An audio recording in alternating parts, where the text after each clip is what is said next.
नमस्कार साथियों, आज हम अलंकार में श्लेष अलंकार पढ़ेंगे। सबसे पहले हम बात करते हैं श्लेष शब्द किससे बना है। ध्यान रखना, संस्कृत में धातु होता है आपका श्लिष धातु, और श्लिष धातु में कौन सा प्रत्यय होता है आपका अण प्रत्यय। संस्कृत परंपरा में अण प्रत्यय होता है, हिंदी में आपका अ प्रत्यय होता है। जैसे कहा कर्ण, तो संस्कृत में कृ धातु प्लस क्या होता है ल्यूट, और हिंदी में क्या होता है क्री प्लस अन होता है। तो अंतर होता है हिंदी और संस्कृत में। तो श्लिष धातु में अण और क्या है आपका अ प्रत्यय। अण है संस्कृत के अनुसार और अ आपका हिंदी के अनुसार। अगर हम बात करते हैं श्लेष शब्द के अर्थ की, तो श्लेष शब्द है, इसका अर्थ होता है आपका चिपकना। चिपकना, श्लेष का अर्थ क्या होता है आपका चिपकना होता है, पिचकना नहीं होता है। ध्यान रखना, क्या होता है चिपकना। श्लेष कैसा अलंकार है, शब्दालंकार है या आपका अर्थालंकार। हिंदी में दो ही होते हैं, शब्दालंकार और अर्थालंकार। ध्यान रखना, कैसा अलंकार है आपका शब्दालंकार। अगर हम परिभाषा देखते हैं तो इसकी परिभाषा होती है शब्द एक। शब्द तो क्या होता है इसमें एक, और प्लस अर्थ क्या होते हैं अनेक। जब एक शब्द के कई अर्थ निकले, और एक शब्द कैसा होता है वो अपने आप में ये अनेकार्थी शब्द होता है। जब किसी एक शब्द का अलग अलग संदर्भ में क्या निकलता है आपका अलग अलग अर्थ निकलता है। इसकी परिभाषा के रूप में आप कह सकते हो, जब एक शब्द का विभिन्न संदर्भ में, एक शब्द का विभिन्न संदर्भ में अलग अलग अर्थ निकाला जाता है। जब एक शब्द का विभिन्न संदर्भ में क्या निकालते हैं अलग अलग अर्थ निकालते हैं। जबकि यमक में क्या होता है शब्द भी अलग अलग होते हैं, अर्थ भी क्या होता है अलग अलग। और श्लेष में क्या होता है शब्द तो एक होता है, लेकिन विभिन्न संदर्भ में उसका क्या लिया जाता है अलग अलग अर्थ लिया जाता है। अगर हम इसकी भेद की बात करें तो यमक अलंकार की तरह इसके भी कितने भेद होते हैं दो। एक तो होता है आपका अभंग श्लेष, और दूसरा आपका होता है सभंग श्लेष। वैसे ही दो होते हैं अभंग यमक और आपका सभंग यमक। तो श्लेष बनता है श्लिष धातु में अण या अ प्रत्यय के योग से। श्लेष का शाब्दिक अर्थ होता है चिपकना। ये अपने आप में शब्दालंकार है, जहां एक शब्द के क्या निकलते हैं अलग अलग अनेक अर्थ निकलते हैं, यानी शब्द एक अलग अर्थ है अनेक। दो भेद होते हैं अभंग और सभंग। तो इसका स्क्रीनशॉट लीजिए आप। एग्जाम्पल, चरण धरत चिंता करत, भावत नींद न सोर। भावत नींद न सोर। सुवर्ण को ढूंढत फिरत। सुवर्ण को ढूंढत फिरे, कवि कामी अरु चोर।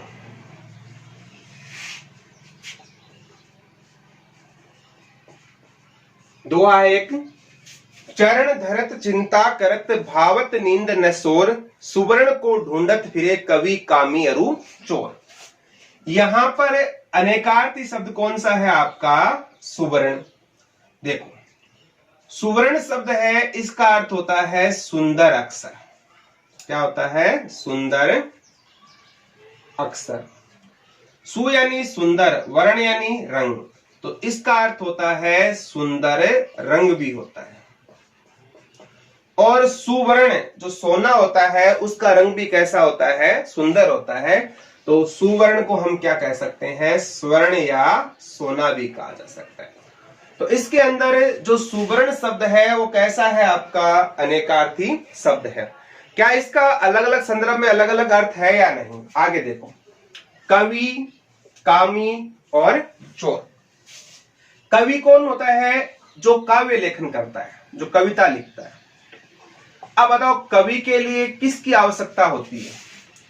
कवि जब काव्य लेखन करता है तो उसे सुंदर सुंदर अच्छे अच्छे शब्द है, अक्षर है, तो कवि के लिए सुंदर अक्षरों की क्या होती है? आवश्यकता होती है।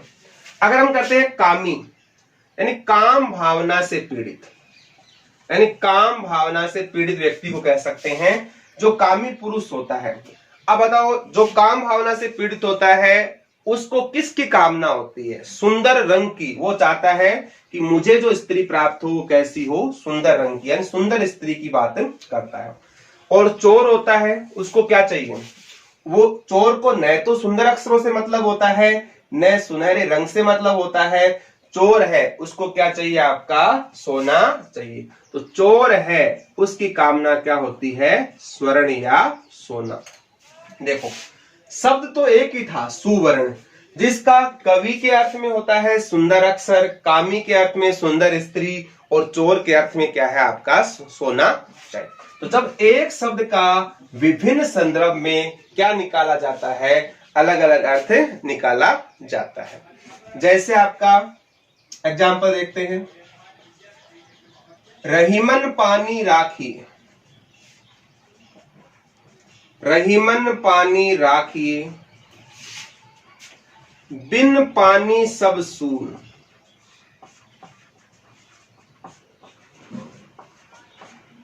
पानी गए न उबरे,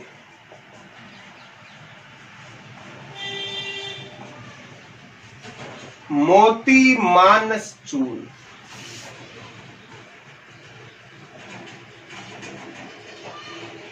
मोती मानस चूल। अब देखो पानी शब्द है वो कैसा है? अनेकार्थी। पानी का मतलब क्या होता है? जल या पानी होता है।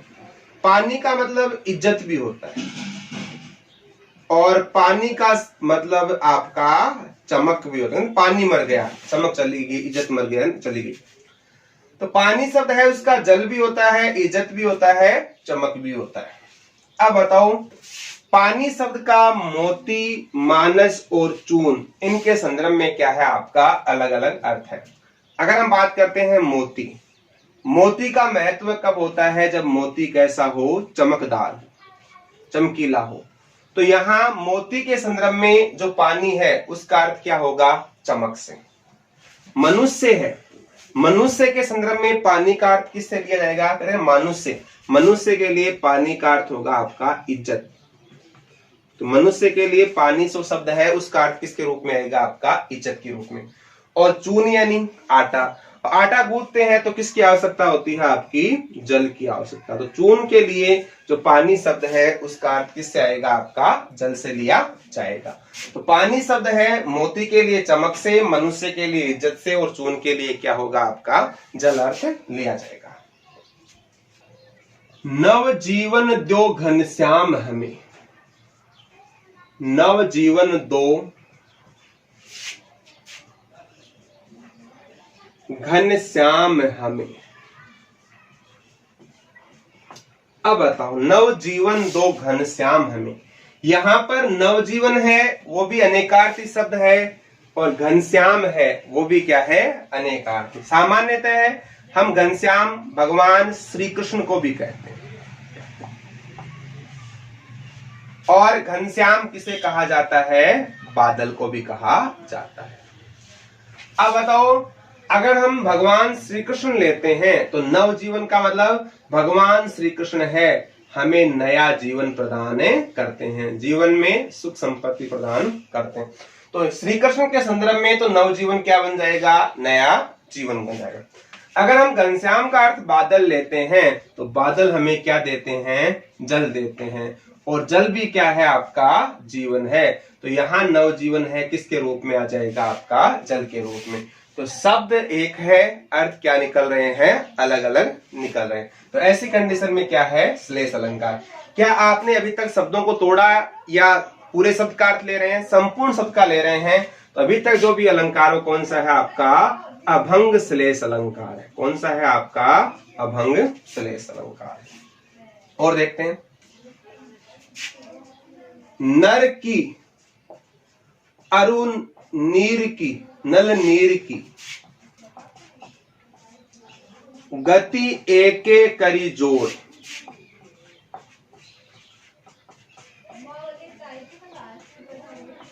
जे तो नीचो हवे चले, जे तो नीचो हवे चले ते तो ऊंचो होए।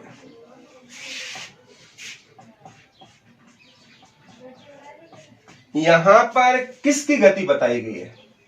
नर, नर यानी मनुष्य, और नल नीर जो पानी का नल होता है, नल यानी नल, नीर यानी जल, यानी पानी का जो नल होता है उसकी, इनकी गति एक समान होती है। कैसे? अगर हम बात करते हैं नर की, जे तो नीचो, मनुष्य के लिए तो नीचा शब्द हो जाएगा विनम्रता से, और कि इंसान जितना विनम्र होकर चलता है ते तो ऊंचो होय, उतनी ही उसको क्या मिलती है? प्रसिद्धि प्राप्त होती है। तो नर के संदर्भ में नीचो का अर्थ हो जाएगा विनम्र और ऊंचो का अर्थ हो जाएगा उसकी प्रसिद्धि से। अगर हम बात करते हैं नल नीर की, तो नीर है वो जितना गहराई से, नीचे का मतलब क्या होता है? जितनी गहराई से आएगा वह उतना ही ऊपर जाएगा। तो वहां ऊंचो का अर्थ हो जाएगा ऊपर, और नीचो का अर्थ क्या हो जाएगा? नीचे से लिया, गहराई से लिया जाएगा। तो नीचो शब्द है, ऊंचो है, ये शब्द एक है, इनका विनम्र और गहराई से, और ऊंचो का प्रसिद्धि और ऊपर से लिया जाता है। रहीमन जे गति दीप की, रहीमन जे गति दीप की कुल कपूत गति होय।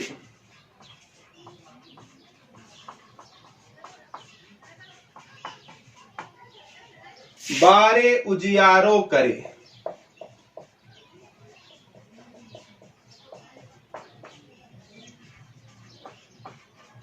बढ़े अंधेरो होय।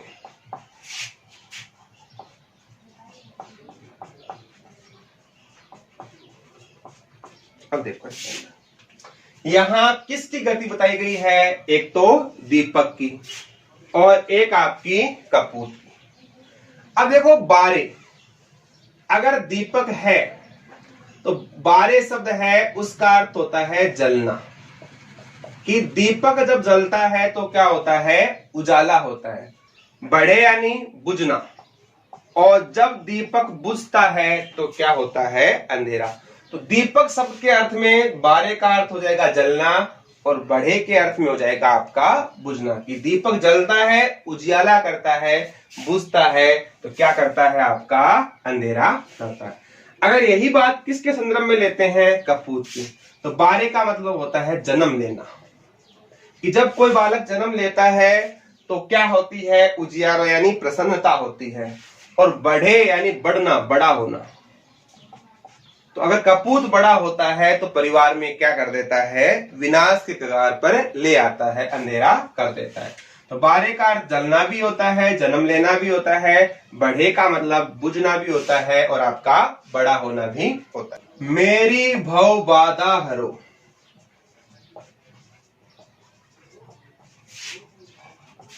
राधा नागरी सोय।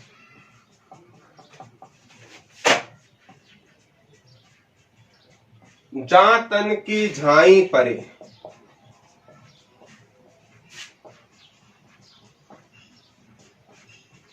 श्याम हरित दुति होय। ये किस कवि की पंक्ति है? बिहारी। किसकी है? आपकी बिहारी। और बिहारी ने एकमात्र रचना लिखी थी आपकी बिहारी सतसई। सतसई का मतलब क्या होता है? आपका 700। और वो बिहारी सतसई में कितने दोहे हैं? ध्यान रखना, बिहारी सतसई में कितने दोहे हैं? आपके 713 दोहे हैं। बिहारी किस काल में आते हैं? आपके रीति काल में। और रीति काल में कौन से कवि हैं? आपके रीति सिद्ध कवि हैं। और कोई पूछे बिहारी ने सबसे पहले किसकी वंदना की कविता में, तो ध्यान रखना सबसे पहले किसकी वंदना की है इन्होंने, राधा की। सबसे पहला दोहा यही है, मेरी भव बाधा हरो राधा नागरी सोय, कि हे नागरी राधा मेरे संसार रूपी बाधाओं का क्या करो, समन करो। कैसे, जा तन की झाई, झाई का मतलब परछाई, कि अगर जिनकी परछाई पड़ने से श्याम, श्याम का मतलब होता है कृष्ण, भगवान श्याम का मतलब कृष्ण, हरित का मतलब क्या होता है, प्रसन्न होना, कि भगवान श्री कृष्ण की परछाई पड़ने से, नहीं, हे राधा नागरी मेरी बाधाओं का हरा करो, कि जिसकी परछाई पड़ने से भगवान श्री कृष्ण है वो भी क्या हो जाते हैं, प्रसन्न हो जाते हैं। एक अर्थ तो ये निकल गया। और वैसे श्याम का अर्थ कृष्ण होता है तो क्या होता है आपका, काला भी होता है, कि अगर भगवान की इस पर कृपा होती है तो उसके मन के जो काली है, पाप है, वो हरित का मतलब धुल जाते हैं, साफ हो जाते हैं, द्वितीय यानी चमक आ जाती है। दो अर्थ ले सकते हैं यहाँ भी। तो यहाँ भी कौन सा अलंकार है, अभंग सलेस। आपने अभी तक किसी के टुकड़े नहीं किए हैं और अलग अलग अर्थ निकल रहा है, तो कौन सा सलेस है आपका, अभंग सलेस। अजरा मरता अयोध्या नगरी,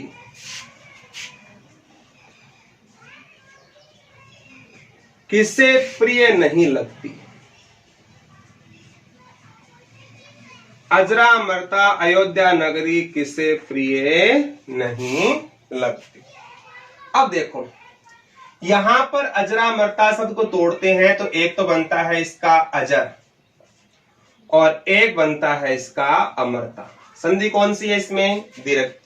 अगर इसके अनुसार अर्थ लेते हैं कि अजर जो कभी बूढ़ा नहीं हो, अमर यानी जो मरे नहीं, कि अजर और अमर जो अयोध्या नगरी है वो किसको प्रिय नहीं लगती। तो एक तो इसका ये खंड हो गया, अजर प्लस अमर। एक लेते हैं तो इसमें क्या है, अज और राम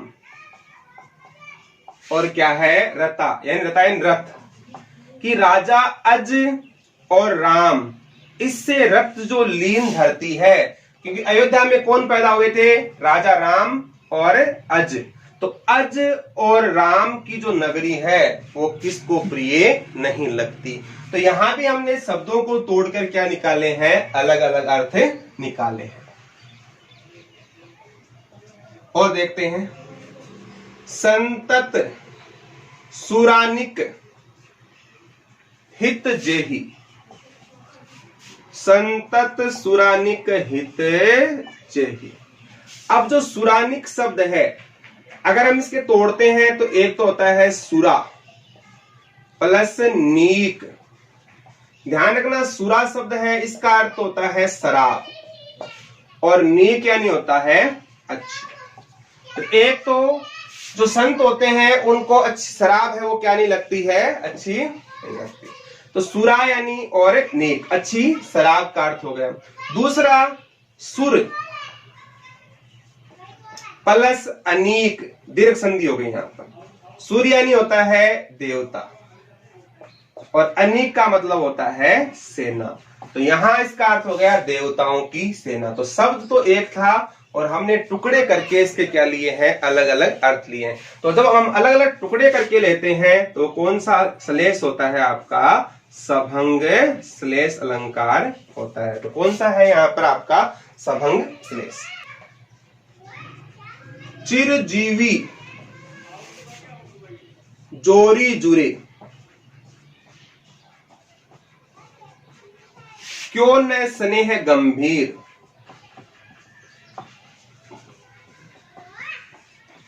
को घटिए वृष भानुजा, को घटिए वृष भानुजा, वे हलधर के वीर।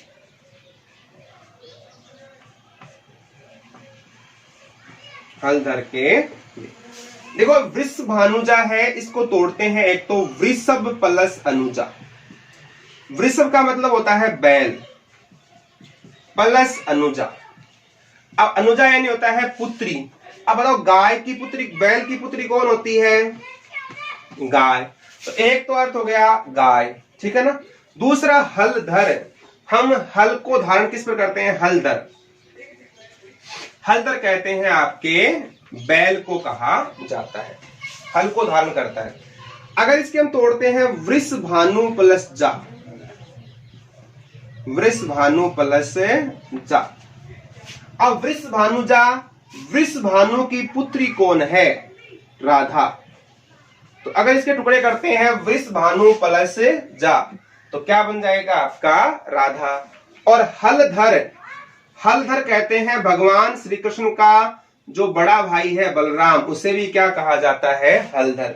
हलधर के वीर, और बलराम का भाई कौन है? कृष्ण। तो हलधर के वीर है वो किसके लिए आएगा? आपका कृष्ण के लिए। अगर हम यहाँ पर हलधर बैल लेते हैं तो यहाँ पर अर्थ क्या होगा? गाय। और यहाँ हम कृष्ण लेते हैं तो इसके संदर्भ में क्या आएगा? आपका राधा। तो शब्द एक है, टुकड़े करके ले रहे हैं तो क्या होता है आपका? अलग अलग। तो कौन सा माना जाएगा आपका? तरियोना। इसमें आता है ना अजो तरियोना रहो, तरियोना। ध्यान रखना इसमें भी क्या आएगा? तरियोना में भी टुकड़े करके लेते हैं। तो यहां भी एक तो होता है तरियोना, तरियोना बोलते हैं कान के आभूषण को, कर्ण आभूषण। और अगर तोड़ते हैं तरियो प्लस ना, तरियो प्लस ना, तरियो का मतलब होता है आपका पार करना। तो टुकड़े करके लेते हैं तो क्या बन जाएगा? आपका सभंग श्लेष बन जाएगा।